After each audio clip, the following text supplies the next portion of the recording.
From fire-breathing dragons to three-headed Cerberus, 6 creatures that might be real. Watch till the end to find out. The first creature we're diving into is the dragon, giant winged serpents with supernatural powers. In the west, they breathe fire. In the east, they rule rivers, wells, and rain.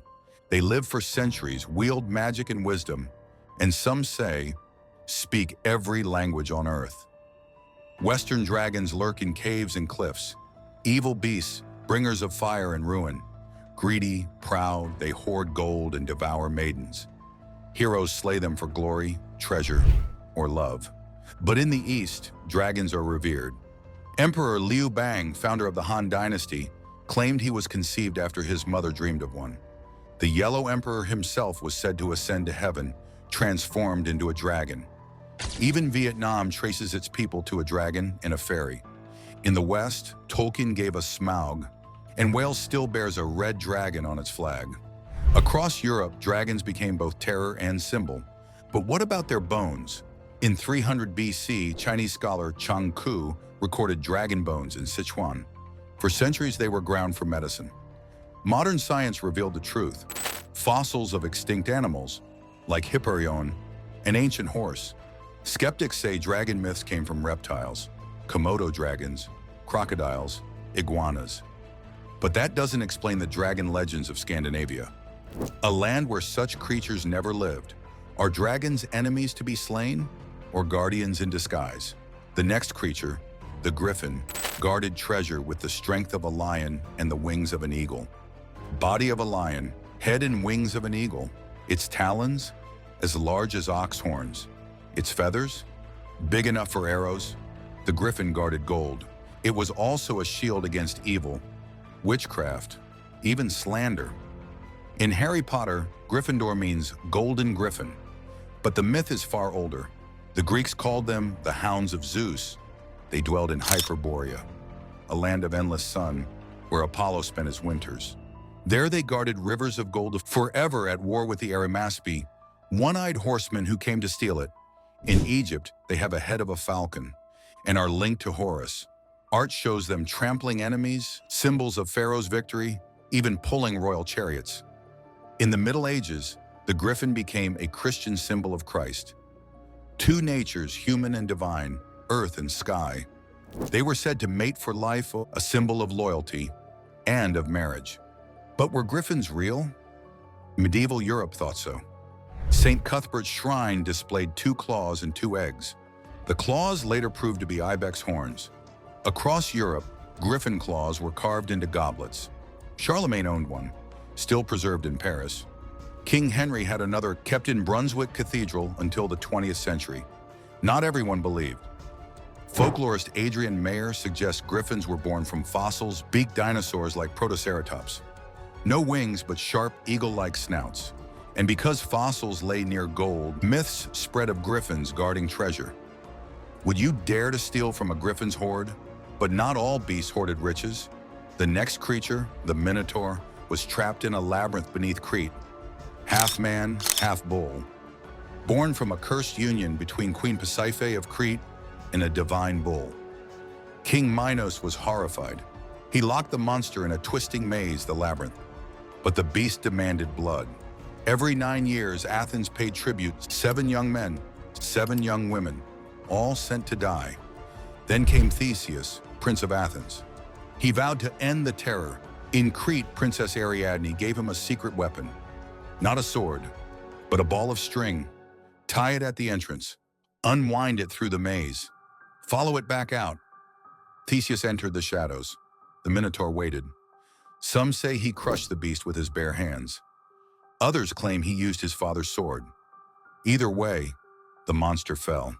The captives were freed. Theseus fled with Ariadne only to abandon her on a lonely shore. But his own return brought tragedy. He forgot to raise the white sails of victory. His father, King Aegeus, saw black. Believing his son dead, he leapt to the sea below. The Aegean still bears his name. Skeptics call it just a story. No maze has ever been found. Yet King Minos' palace held 1,300 rooms, corridors twisting like a puzzle. What if the palace itself were the maze? Could you survive the Minotaur's labyrinth? The next legend takes us east to Mesopotamia, where the lion-headed Anzu Bird stole power from the gods. A giant eagle with the head of a lion. He was strength. He was sovereignty. He was chaos. One tale tells of King Lugalbanda lost in the Zabu Mountains. He stumbles upon Anzu's nest. Inside, a lone chick. The king offers treasures and praise. When Anzu returns, he is moved. In return, he grants Lugalbanda a gift, the speed to race across the land. But he demands one thing, a cult in his honor in Uruk. The Babylonian version is darker. The god Enlil leaves to bathe, and in that moment, Anzu strikes. He steals the Tablet of Destiny, a relic that grants divine authority. Without it, the gods are powerless. Order collapses. The gods choose Ninurta, the warrior. Armed with enchanted weapons, he attacks, but the tablet deflects every blow. Chaos spreads. At last, Ninurta finds an opening. He severs Anzu's wings. The bird crashes, the tablet is restored, and the world saved.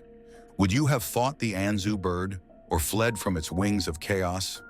From Mesopotamia, we move to Mesoamerica, where the feathered serpent Quetzalcoatl united sky and earth. The bird symbolized the heavens, the serpent, the earth. Together, they united sky and soil. Linked to Venus, the morning star, Quetzalcoatl was patron of priests, learning, and wisdom. Keeper of the ritual calendar, bringer of corn, a god of death and resurrection. The Aztecs said the world wasn't created once, but 5 times, and 4 times it ended in ruin. After the fall of the 4th sun, Quetzalcoatl descended into Mictlan, the underworld. There, he gathered the bones of past races. Mixing them with his own blood, he birthed a new humanity. Another tale says he was banished, yet vowed to return. From the east at the world's end. His cult spread across Mesoamerica. At Chichen Itza, the temple of Kukulkan still rises. For the people, corn was never just a crop, it was life. And they believed the feathered serpent gave it all. If Quetzalcoatl returned today, would he be a savior or a destroyer? Finally, we descend into the underworld itself, where Cerberus, the 3-headed hound of Hades, stood guard. Guardian of Hades' gates, a hellhound born of nightmare. Any soul daring to flee the Styx would be hunted down and dragged back by his fangs. Most say he had 3 heads, some more, some fewer. And for a tail, a nest of serpents, child of Echidna, the half-serpent, and Typhon, the giant feared even by gods. Each head held meaning, past, present, future, or birth, youth, old age.